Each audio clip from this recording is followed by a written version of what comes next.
hanging out the passenger side of his best friend's ride, trying to holler at me, 'cause I have to pee.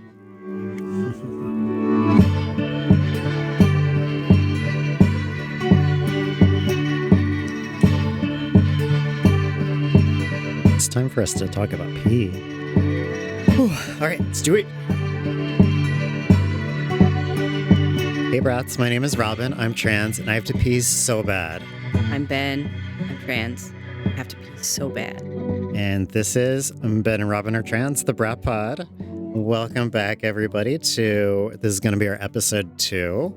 Thanks for sticking around.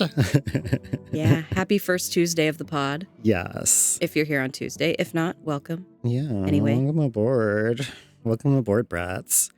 Ben, before we get started today, did you remember to pee before we started? Yes, I did. Okay, good. But by the time we finish this episode, I'm going to have to pee again. Oh my God. I have to pee all the time. Yeah. And it's terrible. Not just because I'm trans, but because peeing sucks. It's annoying. I should really drink less, but we kind of podcast for like 4 hours at a time. So a lot of peeing is going to happen afterwards. Yeah. And did you remember to pee as well? Mm-hmm. Oh, good. Oh, I peed so good. I peed so hard. And I peed so hard today. I peed, and also I am gay. Oh, man. We should record that. Get that on Spotify, too. Okay. Skyrocketing to the top of the charts. I peed so hard today. Before we get into pee talk, before we get into potty talk, we're going to do what we do every week and start off the podcast with a moment of trans joy. So, Ben, do you have a trans moment of joy for this week? I do. So at work 2 days ago, for my job, I am a kind of a babysitter, but I'm not babysitting babies. I am kind of a buddy for adults with disabilities. And it's 2 brothers that I work with, and they live at home with their family. They have another brother who's always at work, so I don't see him that much. He's also great. But I got there with the buddy that I drive around, and we were sitting on the couch, and their dad came home from running an errand. And like the way that their house is laid out, when you open the front door, if you're sitting in the living room, like the door's right there, but it comes up some stairs so you can't see it. But my buddy goes, "Hi, Daddy." And then Dad, I'll call him Dad because he's also my dad. Not literally, but in my heart he is. Dad. Yeah. He went, "Hi, Matthew." His name is Matthew. I think his mom's okay with me saying that. And she was there too. And then I went, "Hi, Dave." And then he just went, "Hello, sons." And then Beth said, "I'm here too, you know." It was just a really cute moment. It was really affirming. That's nice. Especially because they've been in my life since before I've been estranged with my parents. Mm-hmm. But they've really given me all the feelings that I need in my life, as far as like a parental role. And so just to have that like verbal affirmation really felt really good. Yeah. You say so many nice things about them too. I love they them. They really feel like family to you. They are my family. Yeah. And if you're listening, I'm really happy that you've been there for Ben and exist. Yeah, they're the best. I'm not going to say their last name since I just kind of said pretty much the whole family's first names, but we're trying not to dox people on this show. They are truly the best humanity has to offer. Yeah. I love that for you. I love that for me too, and for everyone that they know, because I've never met someone who doesn't love them. Mm-hmm. If you're a trans person out there listening or watching, and you want to also share your moment of joy, we will put them on the podcast. But even if you don't want it shared, just let us know, like, I want to talk about something that happened, but I don't want you to share it. That's cool. But we really want to know all the good stuff that's happening to all of you. So first of all, if you're on YouTube, put something down in the comments section. Just put some like nice, positive. Trans people need like happy comments in the comments section. Yeah. Because they're mostly not. But share your positive experiences in that comment section. And if you're listening to the audio version of this, get on our Discord. Just in general, get on our Discord. But share your positive moments of joy on our Discord and come connect with us. Mhm. And then finally, in the show notes, there is a little link you can click on if you want to share an audio version of your moment of joy. We would love to put your beautiful voices on the show. That would be amazing. And please share your pronouns. Share your pronouns. Let us know how you would like to be represented, what you would like us to call you, or if you don't want your name or anything shared at all, that's fine too. And I'm not trying to assume that you have pronouns. If you don't have pronouns, that's cool too. I have a pronounless friend who you all might meet in the future. Yeah. So one last thing before we get into this, because this is our second episode ever, we'll just give you the real quick rundown one more time. Every episode, we start with a moment of joy because sometimes these can get a little bit heavy. There will always be trigger warnings in the show notes if that's something that's important for you to check on ahead of time. We both have PTSD, so we get that. This is all really good content. We believe in this and we really want to share this with people, but there's never any judgment if you need to hit pause and come back to it later or skip ahead or just skip the episode altogether. Take care of yourselves. Very important. But we really want to get these stories out there. But they're always going to start kind of silly, probably, and then get kind of heavy, and then end with something we never knew we were going to talk about. So we're happy to have you guys along on the journey with us.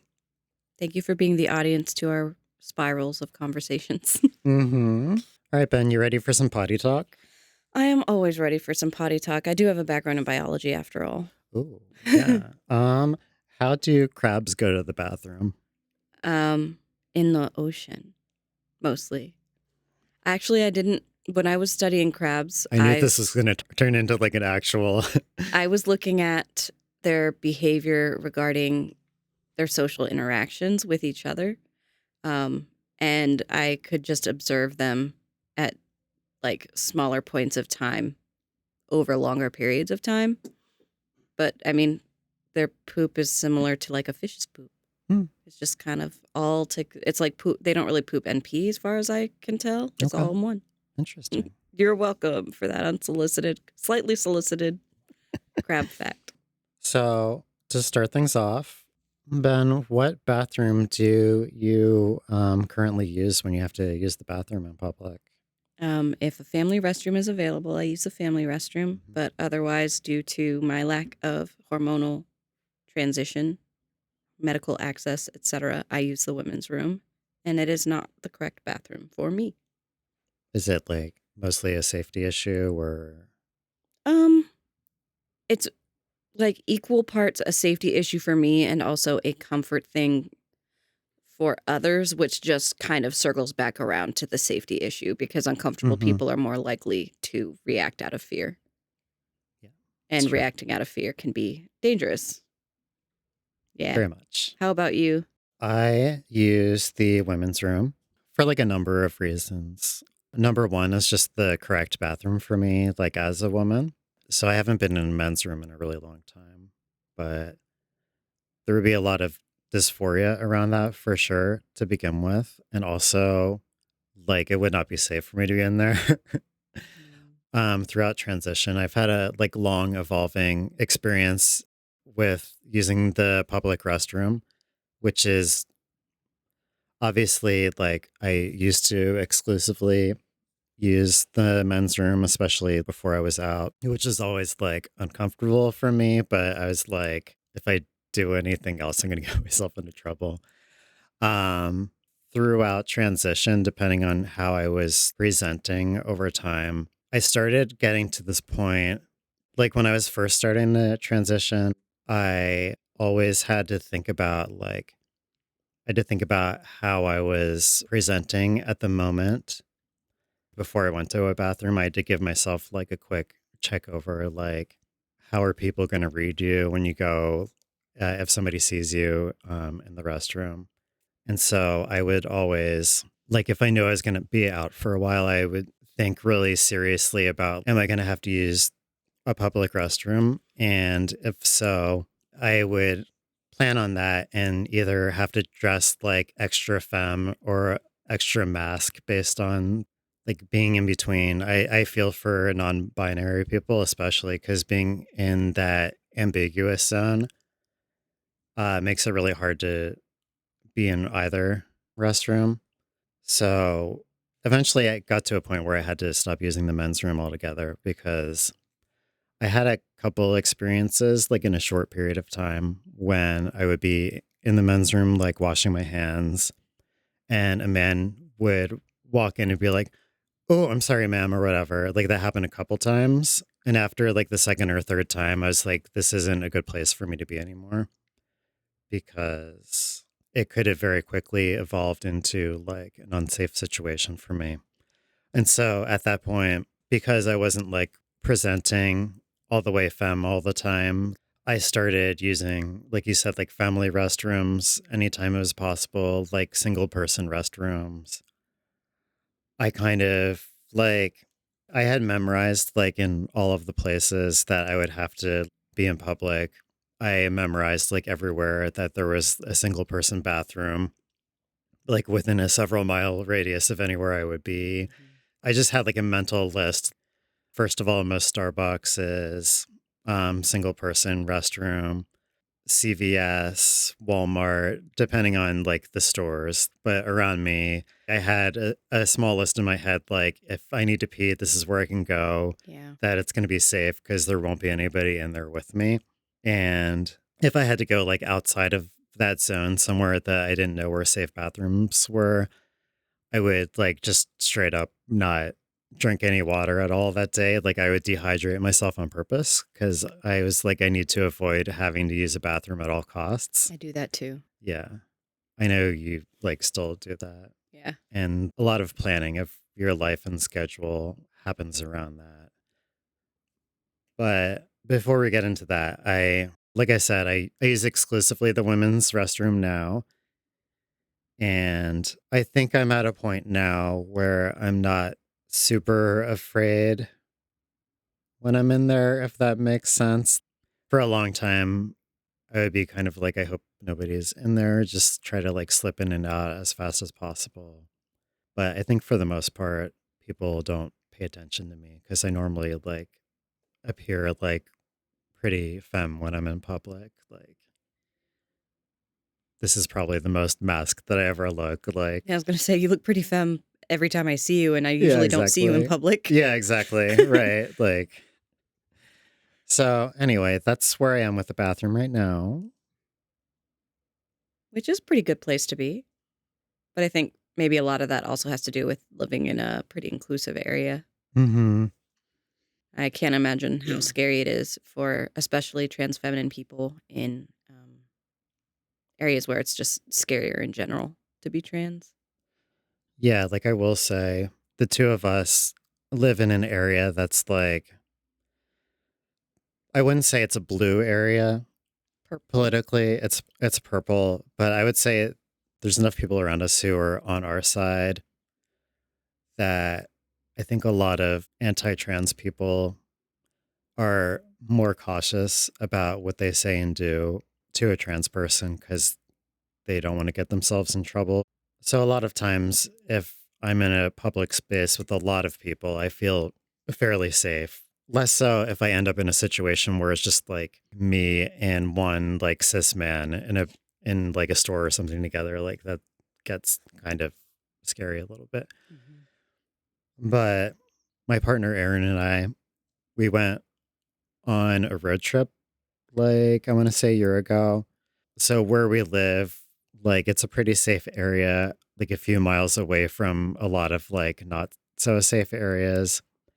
And like we went on a road trip where we were like just going through a lot of areas where we're like probably not a lot of allies here.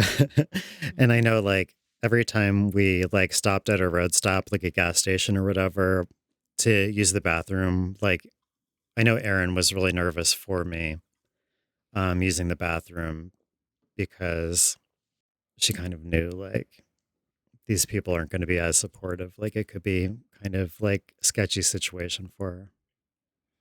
Yeah. I've had a lot of fears on road trips too, um, especially moving between California and Virginia when we were in the Midwest, or like especially Wyoming. I don't think Wyoming necessarily counts as the Midwest, but even not in the bathroom, but just being in like the gas station convenience store, I had a lot of fear. And so then when it came to going to the bathroom, I was very relieved when it was like a single toilet in a room situation. Um, and I'm also just lucky that at this point, since yes, I have short hair and yes, I wear a binder and all that, but if I'm with my husband who is cis, we can at least pass as a straight couple, which is a huge privilege that I will be letting go of once I go on T. But when I was in Wyoming, I was kind of grateful for it. Yeah, I can imagine. Yeah. Like I don't want to look like this anymore. I haven't for years, but in that moment, it was just kind of convenient. Mm-hmm. Before anyone reads me for my straw, I just want the world to know I'm allergic to aluminum and my lips are more sensitive than my hands. And so that's why I have a straw, and I'm sorry. He really is. It's no joke. I've seen pictures. But I'm addicted to that sugar acid caffeine juice. So I kind of mentioned before about how like through transition, we really have to plan our whole lives and schedules around like when we're going to have to use a bathroom. And I know um, you're still very much at that point in your life. Yeah. How has that affected your life? So because I'm not on testosterone yet, and doctors have tried putting me on various forms of hormonal birth control to stop my periods before, but it has never worked for me. Like I've tried the pill, I've tried Depo-Provera, I've tried the Mirena, and on every single form of hormonal birth control that they give me to stop my periods, I just end up with a period for months to a year until I go off. So now I'm just off of birth control, which is fine because you'll learn later. I am asexual, Yeah. so I don't have to worry about pregnancy, but the periods still affect me a lot because I also am a person where I wear boxer briefs, so I can't use pads. Tampons have always given me severe cramps. No matter what, they have always given me severe cramps. So all I can do is use a menstrual cup. But then on my heavy day, it is so heavy that that menstrual cup will be overflowing within 2 or 3 hours. So I have had to call out of work Mm-hmm. for my period, which is so annoying, especially because there was like one day a couple months ago now where we were going to go on a day trip and we were going to go see my work mom's sister, who's a really cool tattoo artist. And like her partners in the tattoo shop are a gay couple who are both named Chad, Chad and Chad. That's amazing. Yeah, and I've met her since, but that was supposed to be the day I was gonna meet her, and it was gonna be so cool, and then it happened to be my heavy day, and I had to cancel because I can't use a menstrual cup in a Mm, public restroom. Um, I literally don't own underwear I could use a pad with, and on those days, my period is so heavy that yeah. there's not really a point in trying. Um, and so, like, I have had to cancel really cool experiences, and not even just work, which is an opportunity for me to make money, which Um, I don't have a lot of opportunities to make money in my life. Um, but also just like things that were fun that I really wanted to do, that even things I've spent money to do. And it's just I need to be home where I can change my clothes at any given time because it just sucks. Um, so yeah, my life revolves around my menstrual cycle. Luckily, it just ended. So I'm in a great Yay. place for the next few weeks. Do you have a lot of dysphoria just around menstruation in Uh general? Yeah, I've Yeah. always hated my period. Since before I even knew I was trans, I've hated my period. I've always been trying to be on, like, since I was 14, maybe, I started birth control for the purpose of trying to stop my period. So, like, when I say I've tried a lot of options, I mean I've tried a lot of options. It's been almost 20 years since I started trying that, and I didn't give up until probably 5, well, it was during COVID that I was on depot. Um, and after that point, I was just like, clearly there is something going on with my body where, and I don't think I just have normal periods either. I think I have maybe endometriosis, maybe PCOS, but all doctors ever want to do is throw birth control at it, which just makes me have my period all the time. And maybe it'll help with the most severe symptoms, but the period itself is a problem. But they won't do ultrasounds, they won't do laparoscopic exploratory surgery, they won't do anything for diagnostics. Um, so I'm just kind of stuck here until I go on T.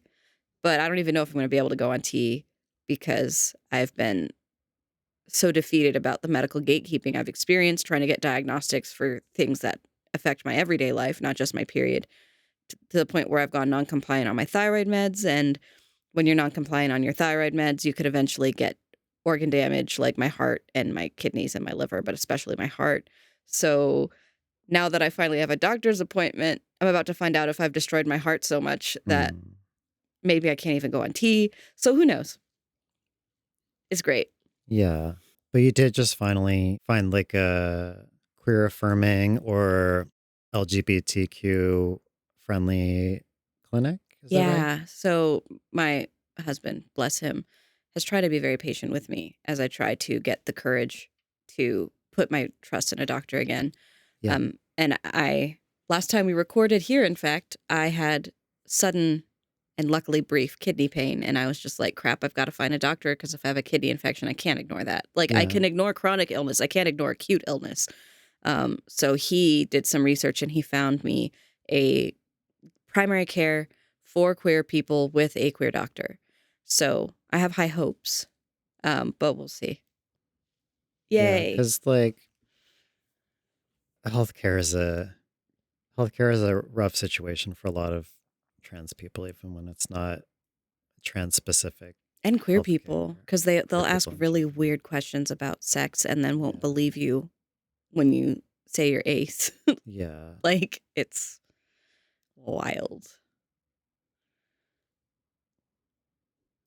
And of course, let's not even get into blood donation rules and how I can't donate blood because if you're a man who might have sex with a man, and even if I say I don't have sex because I have a cis man husband, but I say I'm a man, then I can't necessarily donate. It's great.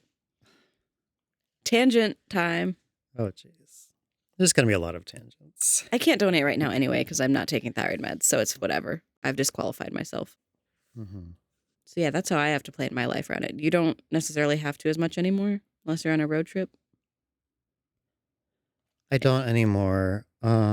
So I have finally arrived at a point in my life where I'm not like scheduling my life around whether I will or won't have to pee, which is really nice because at this point, like as we were saying before, at least if you see me like from a distance or whatever, you like won't think anything of it. You just be like regular woman or whatever.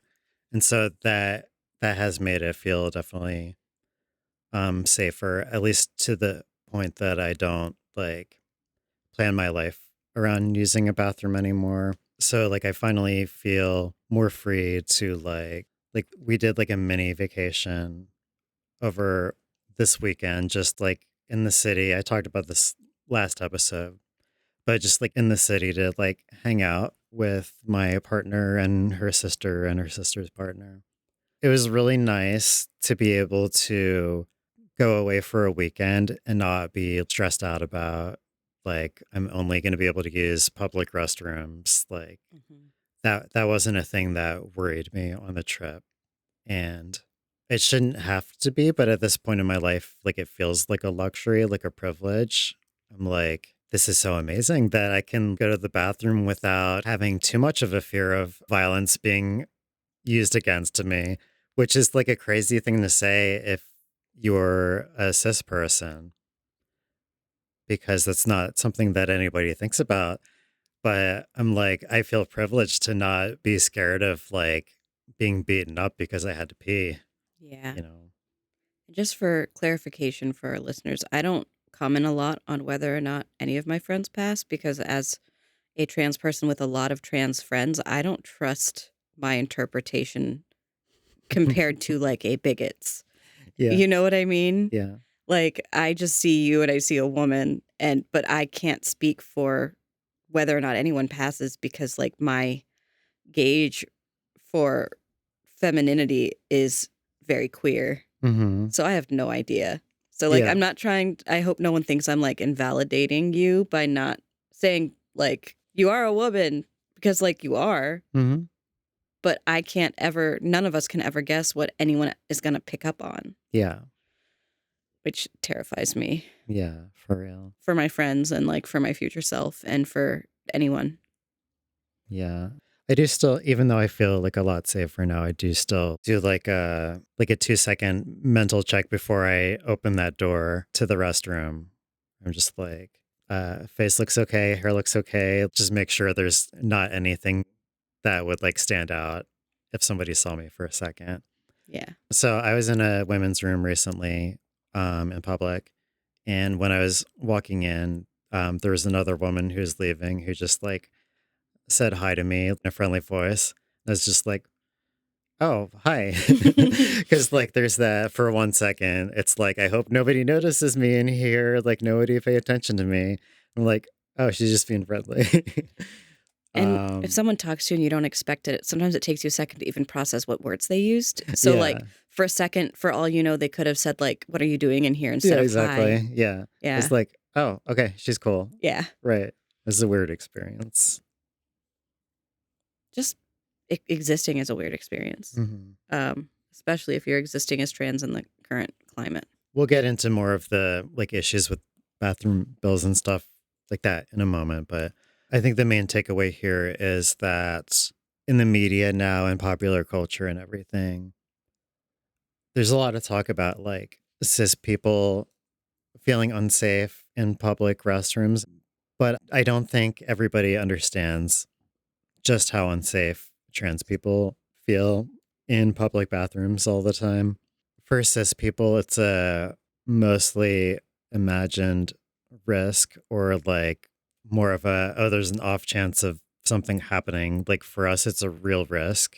Hmm. Violence actually does happen to us just because like we had to pee. It's a real thing. Yeah. I have an article here.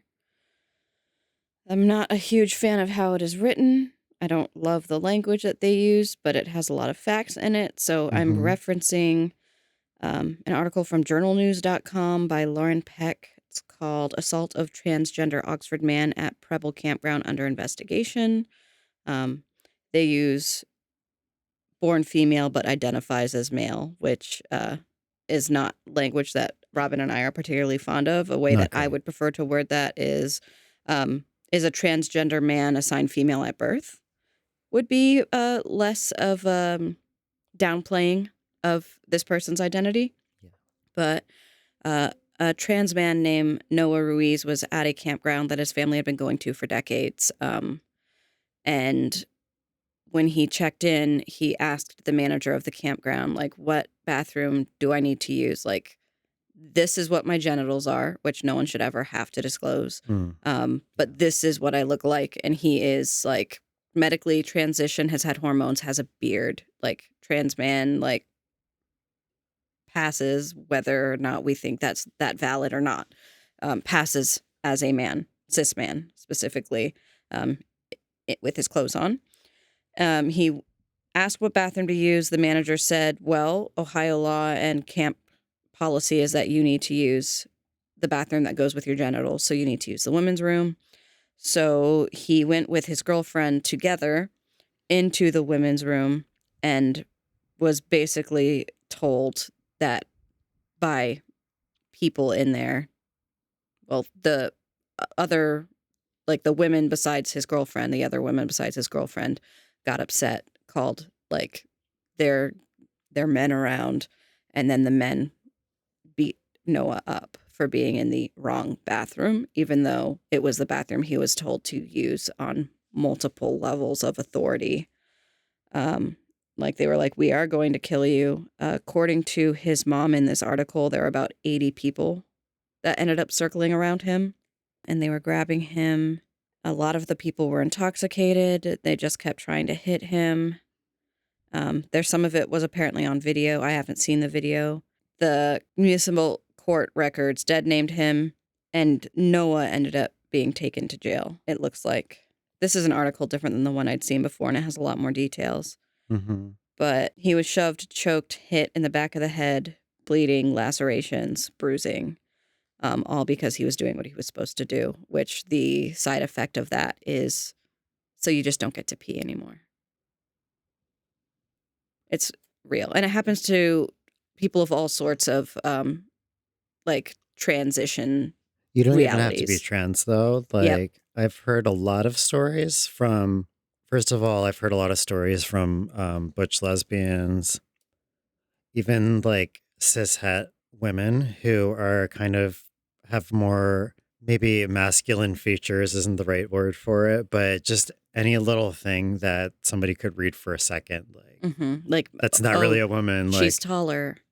Oh, like, where she has PCOS and like a little bit of facial hair happens because to of have it. broad shoulders, which plenty of women have broad shoulders of any background. Like, some people just have broad shoulders no matter where you come from. Mm-hmm. A lot of that stuff is what makes me still do that 2-second check over before I walk into a bathroom. Is just because, like, even a few years ago, I didn't feel like people were scanning for this stuff.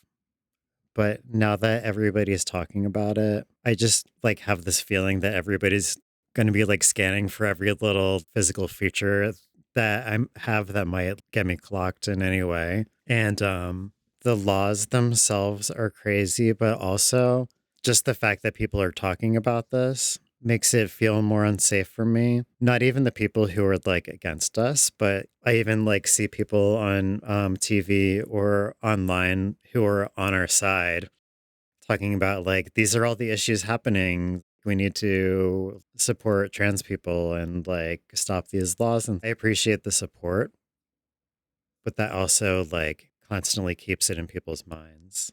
Mm-hmm. And because everybody is talking about this, whatever side they're on, it just like makes me feel less safe because I'm like, everybody is constantly thinking about me peeing now. And of course, we're adding to that right now, but at least it's coming from us. Yeah, exactly. Yeah, being able to be invisible to a certain degree was a privilege, for the community for a long time, Hmm.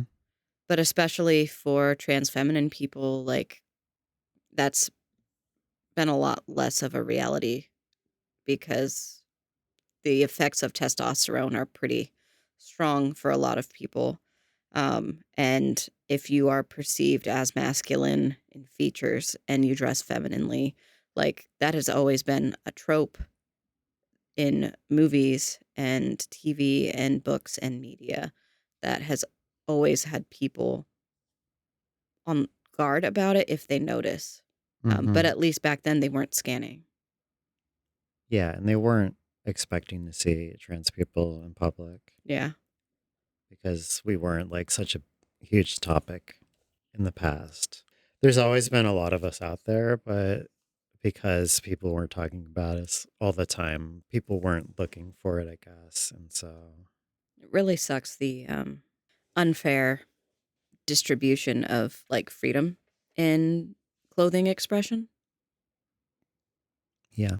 And, like, I just don't think any of this should be a big deal. What I'm trying to say is I acknowledge my privilege as a trans masculine person.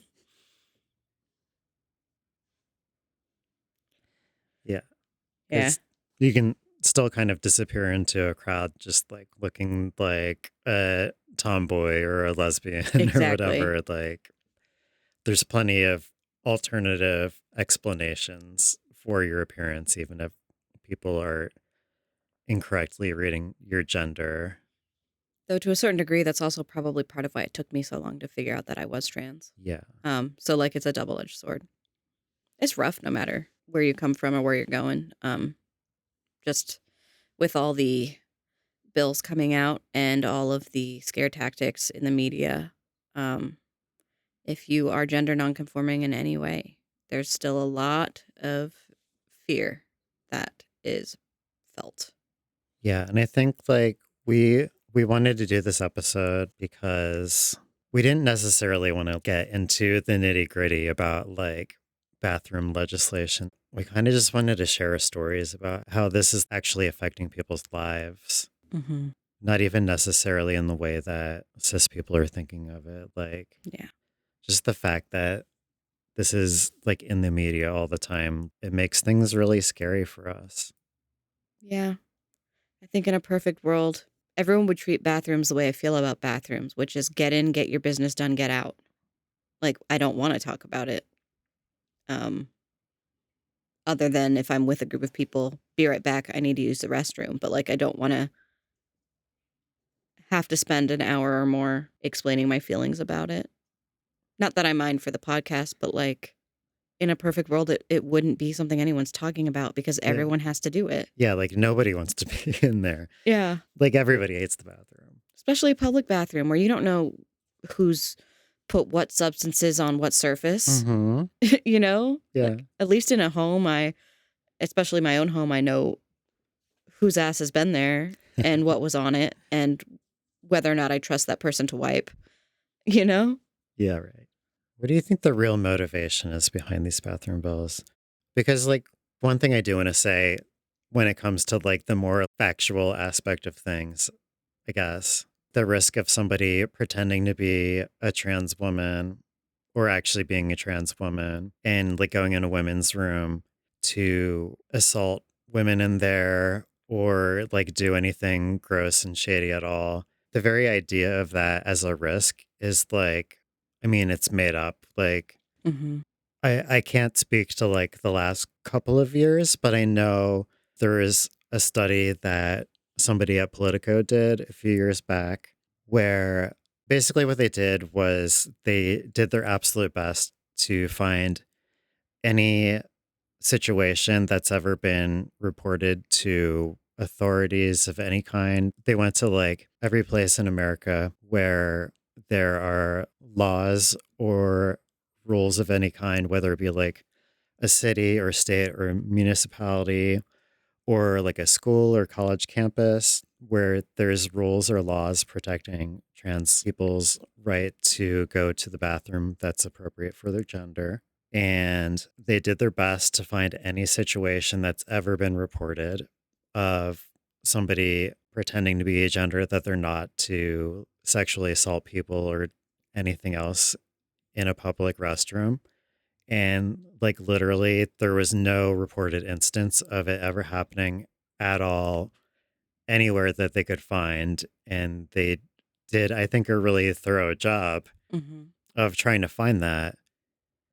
And like I said, it's been a couple of years since that study, but I've never heard any actual story about the thing that people are hyping up as being like a risk of trans people in restrooms. Like I've never heard anybody give an actual example of that happening. So I feel like somebody had the idea of coming up with this story, and it's like, what is their actual motivation behind it? Because the motivation, I guarantee, didn't start with like, people are getting assaulted in bathrooms. We need to do something about that. That's not where this started at all. Like, that's something that nobody was thinking about at all until a few years ago when somebody out there made it become an issue. So, like, why are they so set on us not using a bathroom? Because they don't want us public. And like another thing I do want to point out is that whether or not a person is trans, assaulting someone is illegal. So the laws are already there. Yeah. So like the fact Yeah. that they're targeting specifically trans people isn't doing anything productive because it's already illegal and it's already bad. And anyone of good character agrees that you shouldn't assault people, period, whether it's in a bathroom or not, whether you're trans or not. Like, it's already illegal to assault or harm or attack or any other synonym for bad things in a bathroom. So, like, the goal is not to keep people safe in bathrooms because the laws are already there that are supposed to help people be safe in bathrooms. It's so we have to plan our lives around not being in public. So in case we have to pee, we just have to not be in public because then we can pee at home. And if we're going to have to be queer, then we're going to have to do it in private and not be a member of society. I think like the story of Noah Ruiz is a good example of like they're trying to push us into like a damned if you do, damned if you don't situation where the law said that he had to use the women's room. So if he used the men's room, it would have been safe for the men in there. It most likely would have been safe for him in there because he wasn't going to stand out. Mm-hmm. Men don't look at each other in the restroom anyway. They're like afraid of looking gay. And so they like don't make eye contact with anybody, like for what it's worth. Yeah. Not that I think But there's anything wrong with looking gay in my fruity shirt. exactly. Yeah. Yeah. I'm all about it. Yeah. But I guess my point is like in this situation, Noah had two options: break the law or risk his own life. And that's the situation that they're trying to put us in, where like these are laws that are designed to make it so that we can't pee in public. Because if we do, we're either breaking a law, putting ourselves at legal risk, or putting ourselves at a safety risk by being in the wrong space. Mm-hmm. And so, like, what happens if either of us are just never allowed to use a public restroom at all? Like, what happens in that scenario is we don't get to be in public anymore. And uh, maybe this is the pessimist in me, but I feel like there's been evidence that supports this, especially after the passing of Next Benedict and the Yeah. governor saying, like, we don't want those people here. It's part of me feels like some of it's designed to encourage people to hurt us, Hmm. to make them scared so they will have that fear response and take us out. I think I mentioned this in another episode, but I've literally had somebody in like a TikTok comment section tell me that the goal was like to take us off the earth or whatever. I don't remember the exact phrasing, Mm-hmm. but like he said very directly, like the goal is for you to not exist. And like I know that, but it's different to hear somebody say it out loud, literally like that. Yeah. And I think for a lot of these people, the goal is like if they reduce the places that we're allowed to be in public and keep like chipping away at it like that, then we can't be in public anymore at all. So they don't have to deal with us existing. So then we either go in the closet, we live miserable lives, or we don't live anymore. Exactly. Which for some of these people is like win-win. Mm-hmm. And like I've said in a different episode as well, in the future episode, like I've gotten it from my father-in-law that I Hmm. shouldn't be alive. Yeah. Like it's not just strangers on the internet either. It's people who are supposed to be in our family sometimes. Um, and like these laws aren't that subtle if it's your lived experience, if you're seeing the after effects, if it's affecting your community or even yourself directly, like they want us to take ourselves out or get taken out. Hmm. So if you're a cis person who is actually still watching or and listening to it at this point, like an hour in, but if you're like a cis person out there who's hearing these stories and the way we're talking about it, it sounds really alarmist and exaggerated and ridiculous that we're talking about it like this. Like they just want us dead or whatever. I wouldn't say it if it wasn't true. Like I'm not here to throw more fuel on the trans panic fire or whatever. Like these are things that people literally have said to us, like in person. Like somebody from Ben's family said this to him face to face. People have said this to me. I feel like every trans person I know has had somebody like either make a death threat or just say like I wish you weren't alive. It's Mhm. real. And that was just one example from my life. That was the one that was the most recent. Like it's not rare Yeah. either, Yeah. It's not. but yet I live on despite them all. Despite them all. What This is not just fear mongering. This is reality. was the one that this is a weird thing to reference, but there was I can't remember the song, but there was like a Kanye West song where there's kids singing like "Jokes on you, we're still alive." I am not an Jokes on expert you, on we're Kanye still alive. West.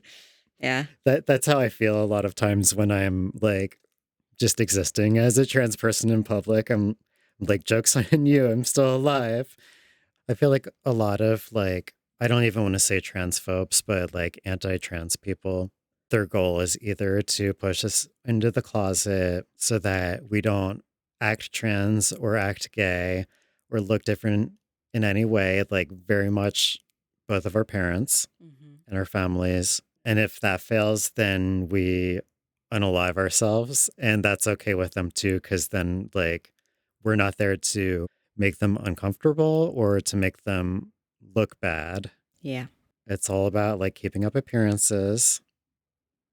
I mean, for our parents, it's about keeping up Yeah. For appearances. some people, it's more than that. But for our parents specifically, it was don't ruin how we look Hmm. to other people.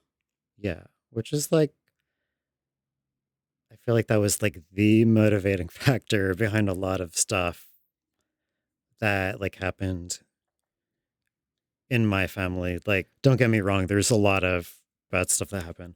But like some of the bad stuff that happened was just a product of like, we don't want some of the problematic stuff that's happening here to be seen by other people so that we look okay and normal and nobody takes a closer look, Yep. or just like so we look good in general. Yeah. There's a trauma therapist on YouTube who I follow. His name is Patrick Teahan, Teahan, and our families would I fall follow under him too. the toxic family structure. Yeah. Looks good on paper, Yeah.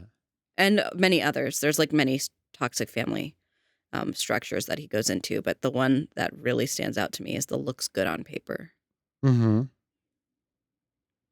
Yeah, he does some cool stuff. I've got one of his mentors' books. I think her name's Eileen Aaron, and the book is called The Highly Sensitive Child, which is a book I wish my parents had when they were raising me. But instead, they had holding time, which is a punishment method designed for children with, why can't I think of the word? It's the defiant, oppositional defiance disorder, which I Hmm. don't even have.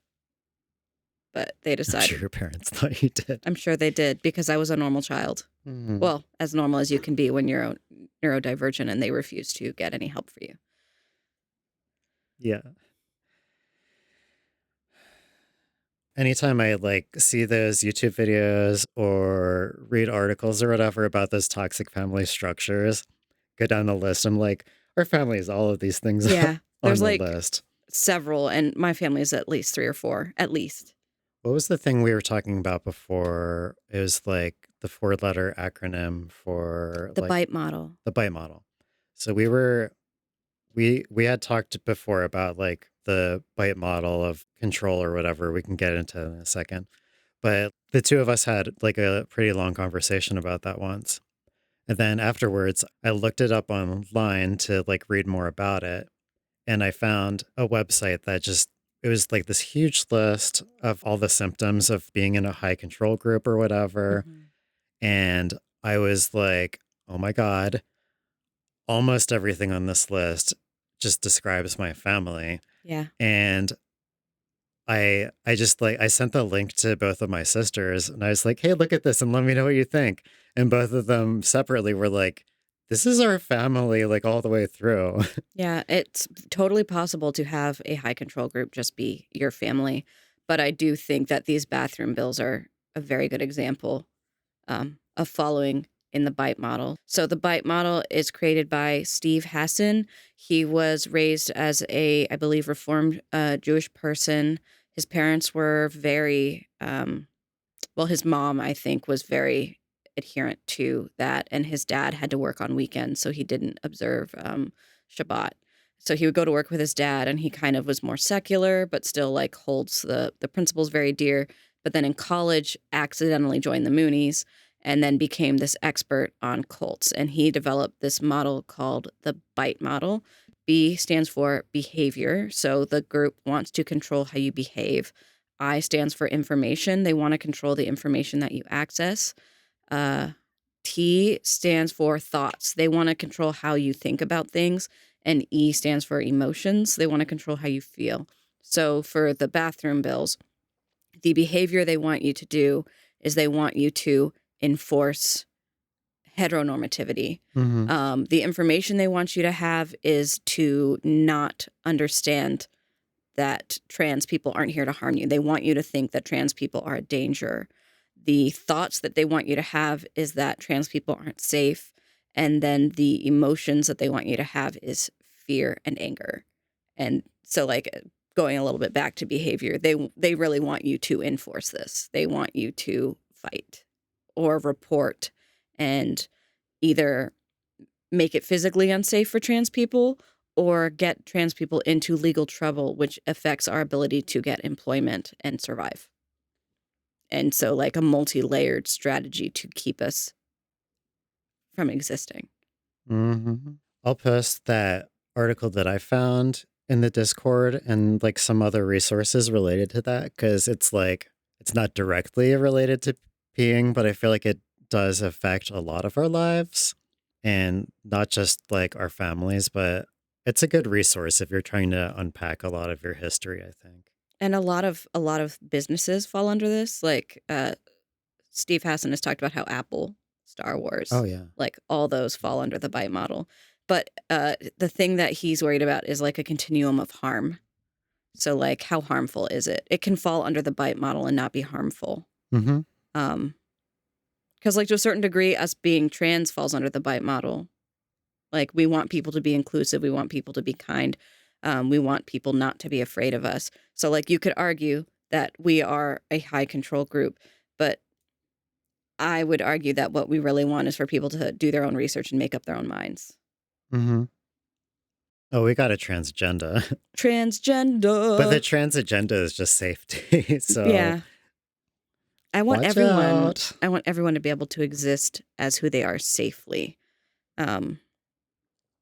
Even if I disagree with you, I want you to be able to exist as who you are safely. Just don't come for my safety. I know it's very controversial for us not to want other people in the world to be at risk of physical violence, but you know, this is the future liberals want people. I don't know. The future that I want as a pretty liberal person is comfy pants and ice cream. Oh, that's the future this liberal wants. Yeah. Before we go, I just want to remind everybody we're building a Discord community that's really important to us. And if you want to jump on board with that, like the link for that is in the show notes and everything. We're going to put the links to all our socials and everything if you want to get involved. Like, we're really excited to meet everybody. In addition to that, because bathrooms are slightly safer for me now due to a tiny bit of passing privilege, I'm trying to turn myself into more of a hydration girly than before. That said, I really have to pee right now, literally. I'm getting there. Yeah, exactly. So I'm going to go do that, guys. But for now, this has been Ben and Robin Are Trans. Yes. I'm Robin. I'm Ben. We will see you all next week. See you next Tuesday. Oh. That wasn't intentional. But it's kind of fun. All right, Brat. See you next Tuesday. Bye, Brats. Bye.